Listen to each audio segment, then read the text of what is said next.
Hello, everyone. Welcome to Collecting Crypto Art, Insights from the Museum of Crypto Art. My name is Nicole Garten, and I'm the Fair Director for the Other Art Fair Los Angeles. As part of the fair's virtual reality edition presented by Saatchi Art, we're thrilled to be presenting a selection of crypto artworks by and from the Museum of Crypto Art's collection. These you'll be able to see and interact with within the fair's three-dimensional virtual environment. To introduce us all to the world of collecting crypto art, it gives me great pleasure to introduce today's speakers. Peter Martin, founder and CEO of VALIS Studio, will be leading the chat with Colborn Bell, founder and curator of the Museum of Crypto Art, or MoCA. Welcome to you both, and thanks so much for sharing your insights into this fascinating new realm of art. Thank you, Nicole. Thanks, Nicole. So, Colby, if you wouldn't mind starting off, could you explain to people what crypto art is? Yeah, it's grown so substantially, right? But in the beginning, it was this core group of artists that were really born of the ideas that kind of came from the cryptocurrency financial revolution. They were generally a group of renegades that were making art that was, core to this community.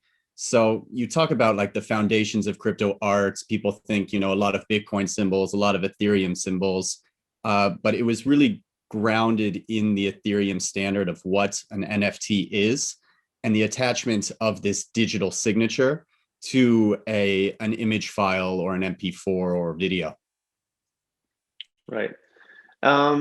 I think because you've mentioned Ethereum and NFT, we need to spend like 30 seconds just at least acknowledging what those things are and how they connect to crypto art. Yeah, so in my mind, digital arts always kind of had this this problem of authenticity and provenance and what was the true file. The idea of an NFT really is that it kind of sits as a certificate of authenticity with metadata that points to the digital file. So, the NFT itself is a verified signature from the creator that effectively states that, this is the true and valid, digital artwork that was created by this artist on the date that it was minted. And of course, because that art is digital and that is attached forever, right? So essentially it's like it's the signature on the analog piece of art. Exactly. Right. Okay. So how did you get started in the crypto art collecting? It really was born from my fascination in virtual worlds, right? And I had been investing in a blockchain-based virtual reality platform called Somnium Space. It was very, very new. And when I stepped into this VR world, it was just green grass and wide open space.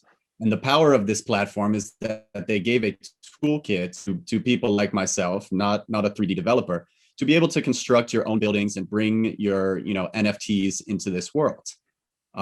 So when I started to ask myself what was like the virtual world that I wanted to see and the spaces that I thought would attract people to kind of join me in this metaverse, I thought first to, arts and culture and beautifying this world and inviting digital creators inside so that we could all co-create this metaverse space.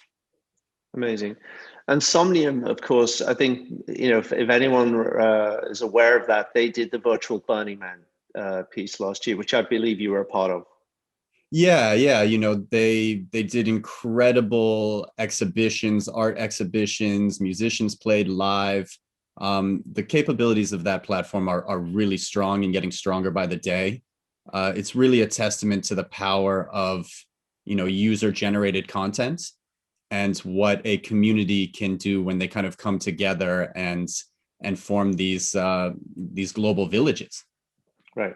So that's a good lead into the next question, which is, who do you consider to be the foundational artist in this space? Well, I mean, you go back to, one of the earliest, most prominent marketplaces was Super Rare. You go back to their very first mint, and that was Robbie Barat. From there, it was Hackatow and Xcopy. And there was probably about, through the first couple thousand artworks, maybe 20 or 30 very dedicated persons. Right. And what year are we talking about right now? Like, how old is this? We're talking 2018. Right. Okay. So yeah. The great story is that, Christie's put on an Art Plus Tech Summit in 2018 where they gave away, 300 of these NFTs and gift tags on cards. Oh, wow. Where you had to kind of scratch away the private key to access this art. I believe at the time only 7 of those were claimed. And now, those pieces last traded for $100,000. So wow. So there's 23 unclaimed pieces somewhere.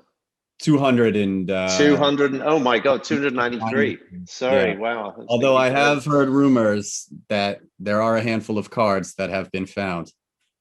Wow, amazing. Well, that's a great kind of symbolic story about how people have really missed this up until probably the last few weeks, potentially, right? Yeah. With the Sotheby's sale, I think the art world was, aware of, there were certain companies trying to tackle provenance at this time, provenance and recording on the blockchain.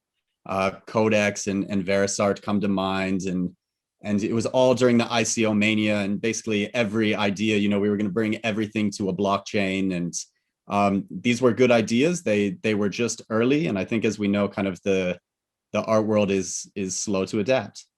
Mm-hmm. Totally. So what's been your trajectory of the collection, and how did Mocha come about? And you should probably explain what Mocha is in this context. Yeah. So, let's rewind it to, the middle of 2017. And I was in central Brazil and had a museum experience at Inhotim, right? Huge multi-acre property, maybe 40, 50 artist installations all throughout this property.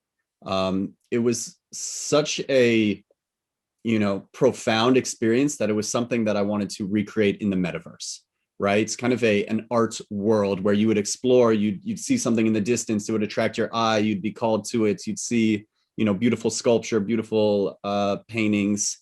And, the museum was really meant to sit at the core of that experience, right? Where you could go to the museum, you could see a handful of works in different styles from a variety of artists. You might connect certainly with a piece. And then the idea would be that you could go to a solo exhibition of that artist, right? And you could kind of expand your learning. You could learn about the creative process. You could see a broader body of the work. So the museum was always meant to be that core part of this exploration into this world, where we kept, foundational artists and artworks, and really, kind of just aligned with the history. And then, as the collection developed, it's so crazy because, in the beginning, there was no competition for these pieces, right? Nobody was bidding. And, I go back to the initial idea of just building relationships with digital creators. And something as simple as a bid at that time was enough to spark a direct conversation with that artist. It was almost like telling them, I see you, I appreciate you, it doesn't matter if you accepted this bid, but here is this project that we're doing, would you consider becoming part of the collection? Because this is crazy to think about, but the big innovation here was that we were the ones at Mocha doing, the initial storytelling. We were actually showcasing these pieces. We were bringing digital artworks into digital spaces. We were doing marketing and storytelling on behalf of the artists, and that, I think, was something that really resonated with the community. Whereas most collectors were just taking these pieces and sending them into a cold storage hardware wallet. Right. I mean, I don't want to overly aggrandize this moment that we're in, but it reminds me of potentially like being Gagosian in New York in the 60s, right? You're just it's a discovery I would love to think that, phase. right? Yeah. Why not? Yeah, Who I mean, knows? Well, look, look what's happened with the People piece of Christie's. It is valued more than any Warhol already. it was all about use case, proving use case, and showing people an experience that would cement value around these pieces beyond seeing them on your phone or a computer screen. Yeah. I think that's a really important consideration. I think the MoCA piece, which we should specify, is called the Museum of Crypto Art, not the other one. Not the other one. It's important to see these pieces in their natural habitat, and in this case, it's a virtual world, right? Which is in itself, I think, an art piece. And developing that mental model for people that there was a museum out there, right? That's an important first step for people to recognize that there's value, because anybody can go and come in and collect, but if somebody is concerned about preserving the history and showcasing these and starting to replicate old models, then we start to institutionalize a space that was just very, very free form and individual. Yeah. I mean, it's interesting that today, like Mark Cuban announced a project called lazy.com to allow people to exhibit personally exhibit their work, and it's a missing link. Like, you were such a pioneer in the idea that this work needs to be seen, because a lot of people are just leaving it on their hard drives. And the beauty of the technology stack that we work with, right, is that we can go into these worlds and we can take pictures and we can share them on social media, and we can live stream from inside these worlds, and we can take Zoom calls where we're inside virtual reality and give people museum tours, right? Yeah. So it becomes a very powerful secondary experience beyond the artwork. And then when you start to, especially during coronavirus, right, people were really yearning for social interaction and social engagement, and they were looking for places to kind of escape into, places that might have like sparked imagination and given them hope in a time that was very uncertain. And I think, what we did was powerful in that it helped people for a moment, like reawaken the imagination of what was possible and the types of future spaces that we might be congregating in when we're in closed doors and want to connect at a distance. Yeah, absolutely. Well, just look at the gaming world, and Fortnite and the recent success of Roblox, and virtual worlds are, actually becoming predominant, but not in this medium yet. But I do feel like it will migrate from that gamification young demographic to adults, and I think this is the way in, honestly. So what is your vision for MoCA? I see it's going really in two totally different ends of the spectrum, right? I want a historic collection that honors kind of the founders of this space, the ones that took the risk in doing something for no money just because they believed in the technology and they believed in like what was happening in this community. It was the community that I was invited into, and I think a lot of this is still resonating today with artists that enter the space. It's incredibly accepting, right? You don't have to put forward any sort of personal identity. You can be an avatar, you can be anonymous name, you can step into these worlds as how you might want others to see you, and in that you kind of present a more true version of yourself, whereas people might prejudge something about your appearance or where you are, where you live. And it was incredibly loving and collaborative and experimental. So I want to kind of like sit back with those artists and maintain the history and values of the space. And at the same time, I want people who are really looking at this as a new medium and a new form of expression and are pushing the limits of what is possible with this technology.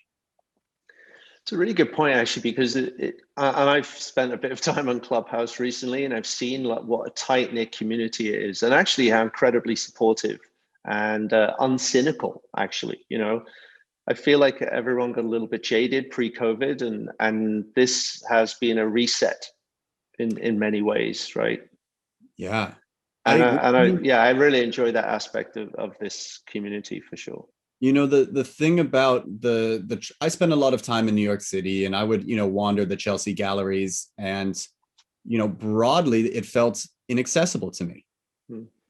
Even if I liked a piece, I would never own that piece. I'd be put on a wait list and maybe they'd contact me in 10 years, right? Here, not only did I have to deal with a gallery, but I got to deal with an artist to tell them what the meant to me.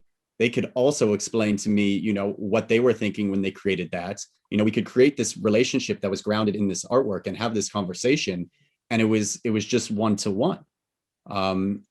So it was incredibly different and welcoming, and here I am suddenly a collector of digital art.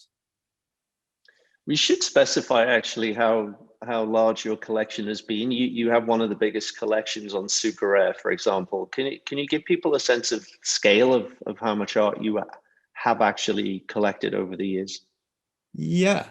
I mean, it's only been a year and a month. I am to date still the largest collector on Super Rare with about 600 pieces collected. It's really kind of wild because I think, the average price for the first 350 of those might have been $150. So, to see everything that's happened here is pretty incredible. I'd say, the collection ranges north of 1,000 pieces. Amazing. And what recommendations would you have for people trying to kind of enter this space in terms of collecting? Well, it's a total frenzy right now. It's a total feeding frenzy land grab. If you are in here trying to, make a buck, you're late, right? And the fact of the matter is that there's in an auction format, there's always a bigger whale out there, right? So if you have the means, to just go and buy what you love and pay whatever, by all means. But the one thing I've learned is art is not an investment, right? I think I think there's a whole swath of people out there that will eventually get considerably burned. So you have to buy what you love, right? You have to fold yourself into this community if you plan to stick around and do business in it. And then beyond that, you have to be willing to tell the story of the artwork and why it resonated with you. No, absolutely. Yeah, I've been talking about that with a lot of people because a lot of stuff, even the Beeple stuff, you can have it, you can see it, you just can't own it. And what's the difference between owning that piece and enjoying that piece, right? So there's a very interesting sort of parallel that doesn't probably exist in the analog art world, that digital art is downloadable. You just don't necessarily have ownership of that piece, but you can still see it and enjoy it, right? So I think it's almost like you've got to re-educate yourself in why you're actually buying art in some ways.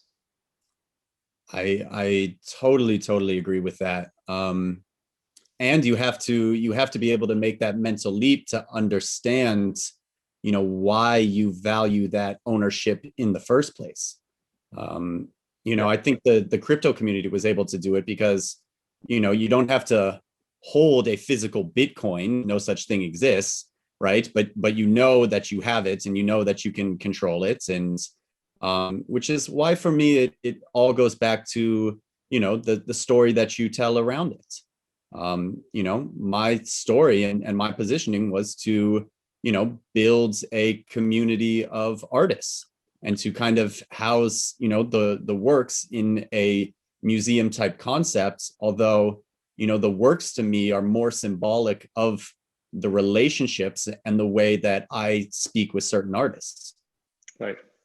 So in that context, would you say, what have you missed out on? Have you made any missteps? Like, do you have any regrets about, oh, I wish I'd picked up that piece that year or whatever? Is there, in your trajectory, is there any kind of rewinds and remixes that you'd like to make? um well, of course, you see things go crazy and you were like, well, I saw that coming, why wasn't I there? The fact of the matter is really for that year, I was working 16 hours a day, 7 days a week, looking at every corner of the markets.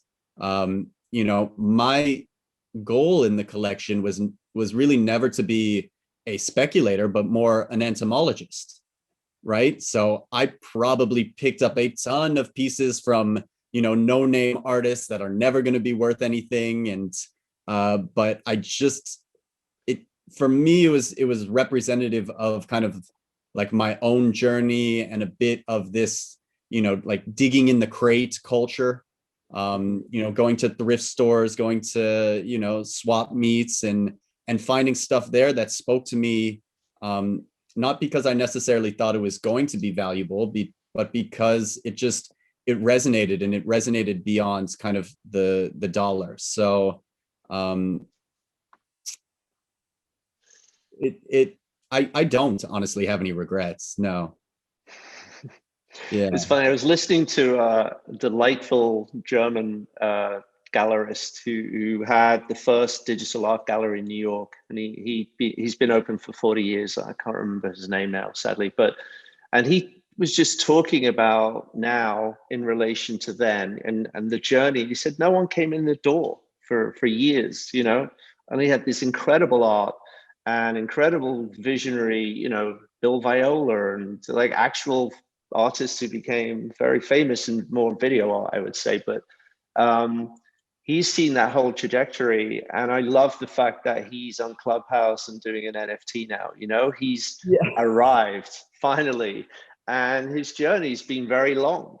But I think it's part of the fabric of the history of this. It does trail back further than 3 years ago in many respects, right? I mean, dawn of the internet, right? This is really internet culture. I did this to speak to a generation younger than myself that, like you said, will spend all day playing Fortnite, will be on Roblox. They're having digital social experiences, right? I think, New York City gallery culture was all about, having that elite level experience that was centered around these artworks, right? And kind of as a show, people were allowed to buy these things. And I think, that the object itself becomes, a symbolic representation of how you want to portray yourself. And, in crypto culture, there is a lot of, like risk taking and ego, and a lot of it is about marketing. And, we obviously saw, Justin Sun is the master of that. And he was the person bidding up Metakovan on the Beeple piece. So and then to add into it a layer of wallet transparency, where if anybody knows your address, they can go see exactly what you own.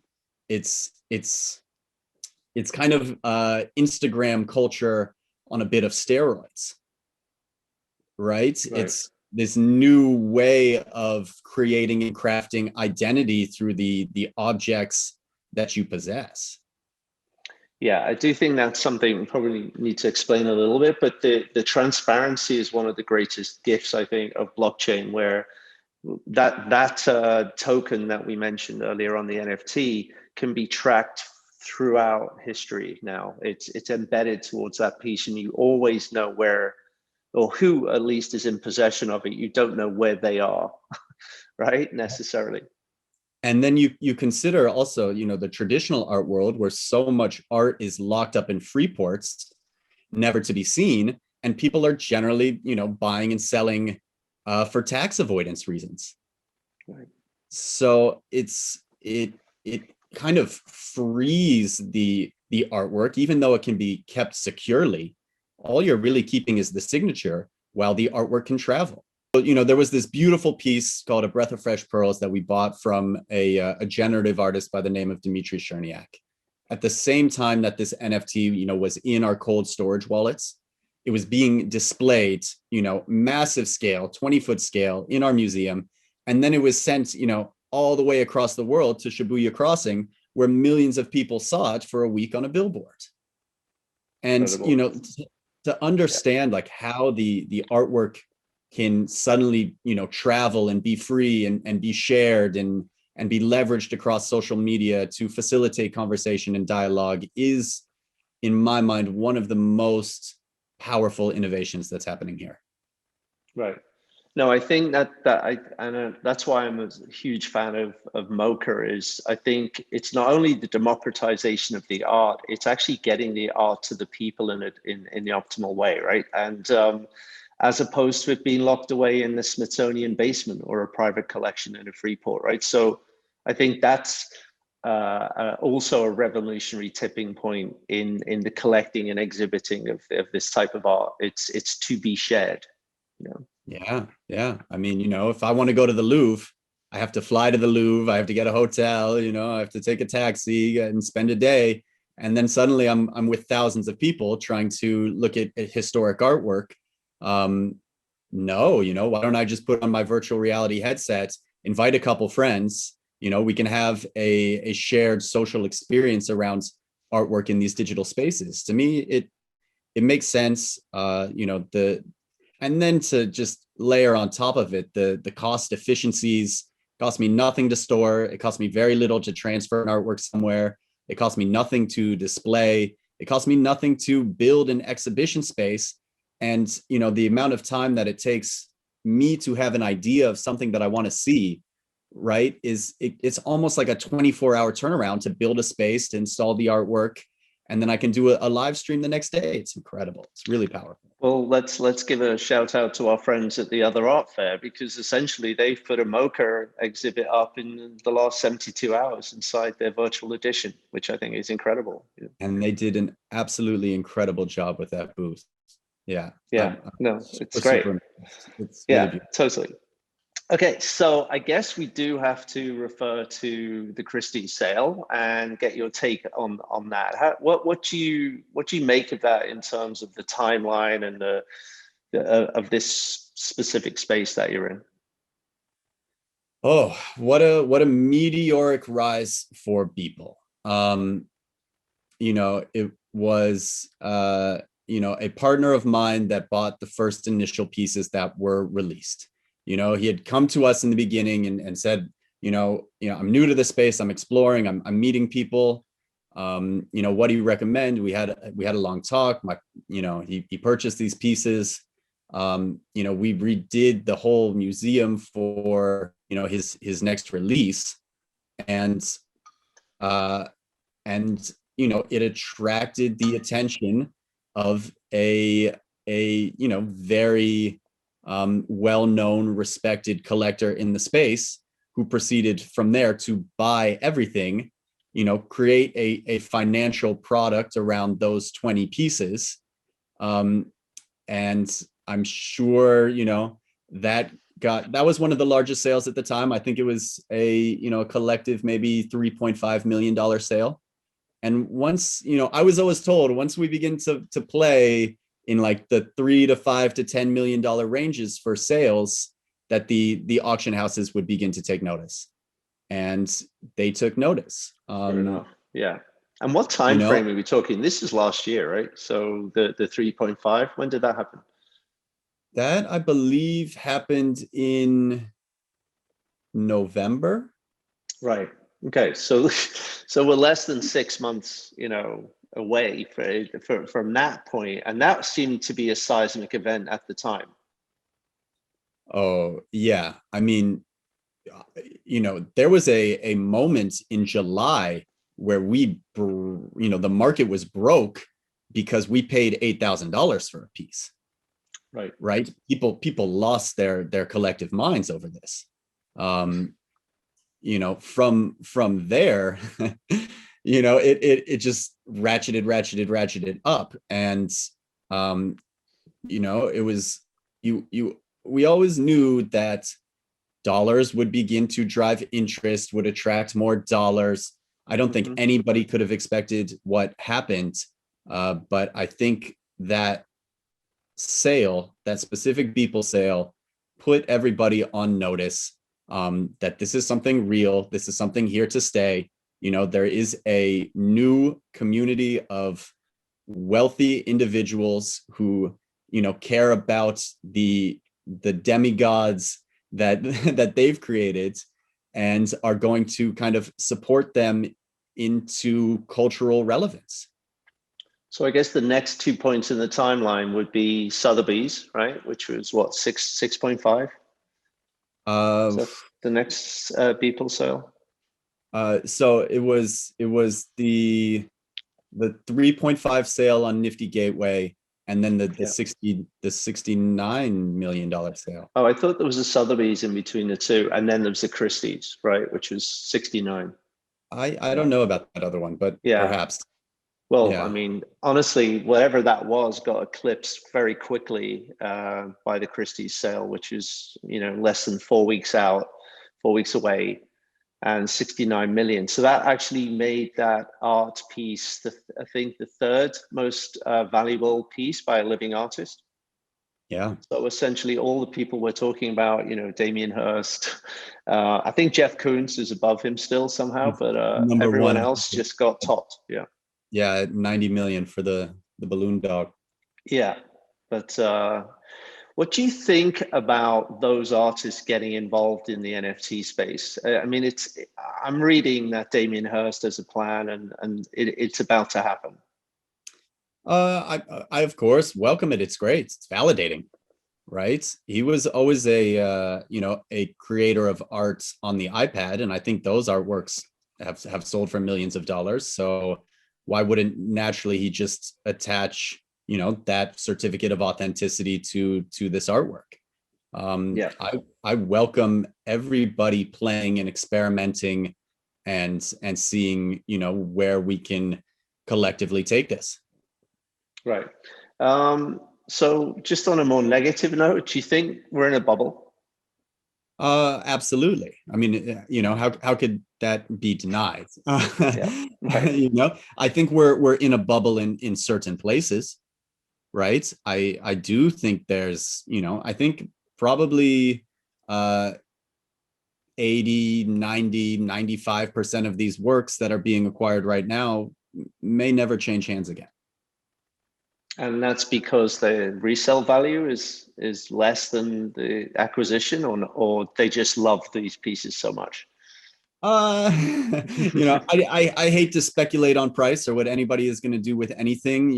There's 1,000 options out there, with DeFi now to fractionalize artworks and to, kind of protect value or to take loans against these artworks if somebody's willing to back it. A large innovation here is also around liquidity. But yeah, I think people are, splashing because they want to make a name for themselves. And, perhaps they think that they're here to stay, and, they're looking for community approval, or they're looking to belong to a certain, club. But we have to realize, this is coincided with a tremendous boom in Bitcoin, a tremendous boom in the price of Ethereum. A lot of very young people were made incredibly wealthy overnight.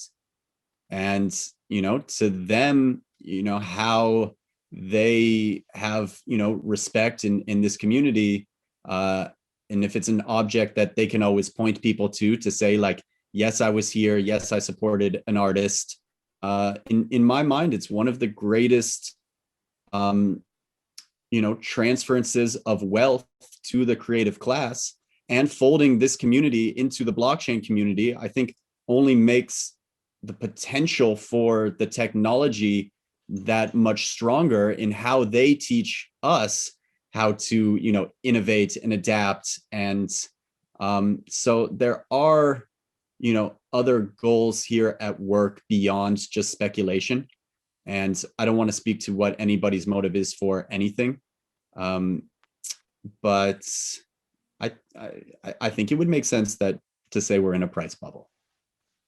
I think generationally, I was listening to a Clubhouse room the other day, and it's very interesting. And they're saying, look, if you're a kid who grew up on Roblox and Fortnite, this is going to make perfect sense to you. You know, Yeah. if you're a generation that was brought up on buying physical magazines and records, and you need that object in your hand, it's a little bit more of a shift that is required. But if you're already in the metaverse 8 hours a day, then this is exactly how you would buy your art, right? So I think in the sense that there's a bit of a bubble in terms of valuations. I don't think digital or crypto art is going anywhere.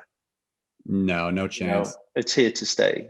Yeah, there was a poll done of 12 to 17-year-olds on what they would want from Santa, and V-Bucks was much higher than cash.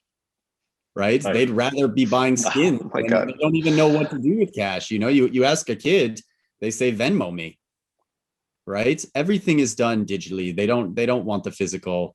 If they can't trade it, if they can't move it quickly, then it's no good to them. Amazing. If they can't show it off. Yeah. No, it's a different shift, and it took me a while because I love vinyl records and gatefold sleeves, but then you listen to Apple and you realize it's easier and it's better. But in some ways, the collectible thing, I think, is a big part of the crypto scene. I think it's not just art, right? It's also people are doing collectibles. So they want that object, but it's still digital. It's not physical. Yeah, definitely. That's the big shift. So just to wrap it up, what would you, if we talked about we're in the bubble right now, like what is your optimistic utopian view for where we will end up in the crypto art scene? Where is Mocha going to be in the future? I would love to be the premier showcase of this type of artwork in the metaverse. Right? I want to be the museum of the metaverse. I want to be that social space where people go to view historic works from, creators that have committed themselves to the space from the beginning, that continue to produce, that believe in the ideology and the technology and, the rebranding of the cultural aspect of crypto. Amazing. Well, thank you, Colby. Oh, what a great note to end on. That was fascinating. Thank you both so much. And I love how you were talking about, just buy what you love. That should be, if you love it and the shape that your artwork takes form is digitally, then this is the perfect place for people to get started. So for anyone who's checking out the other art fair, our virtual fair, room 1 is where you'll discover the Museum of Crypto Art booth. So thank you guys again. This was fantastic. Thank you so much, Nicole. Thank you so much, Nicole. It's a pleasure.